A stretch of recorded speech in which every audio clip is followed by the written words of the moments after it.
Tungod sa kaselusan sa akong asawa, gisilihan naman hinuon ang panty sa among silingan nga manicurista.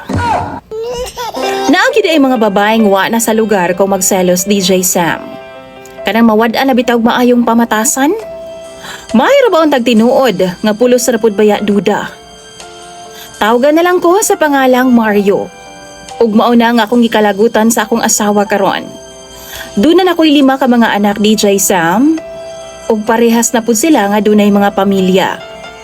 61 years old na ko DJ Sam. Samtang ang akong asawa nga tawagan na lang nato sa pangalang Martha. 60 anyos na. Kini si Martha ang akong dako gyud kaayong problema karon DJ Sam. Kay grabe man gyud kaayo kaselusan. Bisag wa man gyud unta ko'y dautan nga gibuhat. Kaniadto pa lang bago pa mingminyo permi na lang jud ni siya nga makakita og away sa silingan. Og ingon man sa mga katrabaho nako kay tungod lagi aning batasan niya nga wa na namao. Bisan gani tinan-away lang mi sa silingan namong bahay DJ Sam.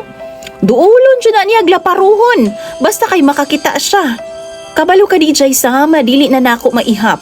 Kung pila ka beses naming misangko sa barangay. Aron lang nga makighusay. Ug wa po'y mahimo usahay ang kapitan kay kung dili pabor sa iyaha ang desisyon, aw-awayon siya sa akong asawa. Hangtod karon nga idara nami DJ Sam, maog gyapon na ang iyang tirada. O gani bag-uhay lang mi hapit pud makalayas ning among gipuy-an karon tungod sa binuhatan na pud sa akong asawa. Naman gud mi silingan DJ Sam nga manicurista. Si Isabel. Disente na si Isabel ha. Suki jud ni siya sa pagpanghinlo sa kuko dinhi sa amo ang lugar, gawas lang nako. Sa parlor gid ko kapahinlo DJ Sam kauban ng akong Mrs. Permi. Pero kadto nga time, nihubag naman gyud ang akong kuko kay wa daw nahinluan og tarong. Unya, ni-recommend ba na among silingan pod nga ipatiwas lagi daw kay Isabel kay maayo daw mohinlo og gaanda og kamot si Isabel og maayo daw tong hubag sa akong kuko. Sakit naman jud kaayo DJ Sam. Unya ang akong asawa tuwa pa man sa purok dunay giasikaso. Maong wa na ko'y nahimo. Nagpalugit na dayon ko kay Isabel. Diha ra gud sa mo ang sala DJ Sam. Ang akong asawa sa ko nang gikaingon tuwa siya sa purok ni adto nga time kay duna siya giasikaso. Apan naon sa ba nga timing man pud kaayo nga niabot siya nga nakapatong ang tiil nako sa paa ni Isabel. Asa pa man day nako ipatong DJ Sam. Ana man gyud nang manghingo ko, di ba? Usabay kabuang niya nga gisipatan ko niya pag-ayo, apan wa siya gibuhat. Kabalo ko nga lahi na ang timpla sa mood sa akong asawa. Pero gibaliwala na lang nako tungod kay okay raman ko, basta dili lang gyud siya mumugna og kagubot. Unya nilipot siya sa likod namo DJ Sam og taod-taod sab, wa siya kabalik. Igo-igo sab nga palakaw na unta si Isabel. Niabot siya. Nagbitbit siya og soft drinks og pan DJ Sam.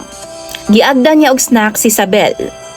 Human nag-snacks ni Isabel ni pauli na pud siya DJ Sam human namo gibayran.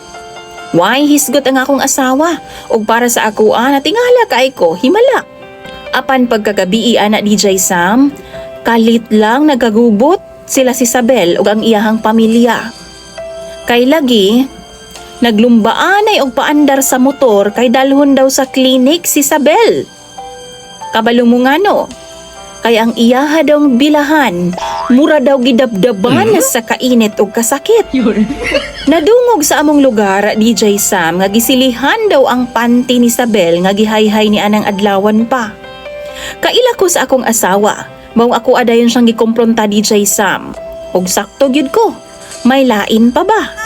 Gisilihan gidi ay niya ang panty ni Isabel sa gawas sa ilang bahay DJ Sam.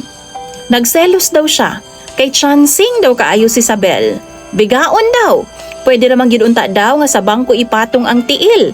Nganong sa paa man jud daw. Kay giganahan sab daw si Isabel. Isa pa, nganong misulod man gyud daw sa balay si Isabel namo nga pwede raman daw sa gawas ra sa tugkaran ba. DJ Sam, wa na jud ko kasabot aning Marta. Usahay no, magmahay ko nga nung gipatulan ako ning bayhana. Praning, Tiguang naman unta pero wa gyud gihapoy buot. Senior na mi ha, apan murag paatras naman hinuon ning iyang huna-huna. Muramig mga batang way kamuwang-muwang intawon ug way mga pinag-aralan nga tao. Sa karon gikovera nako siya DJ Sam aron way gubot.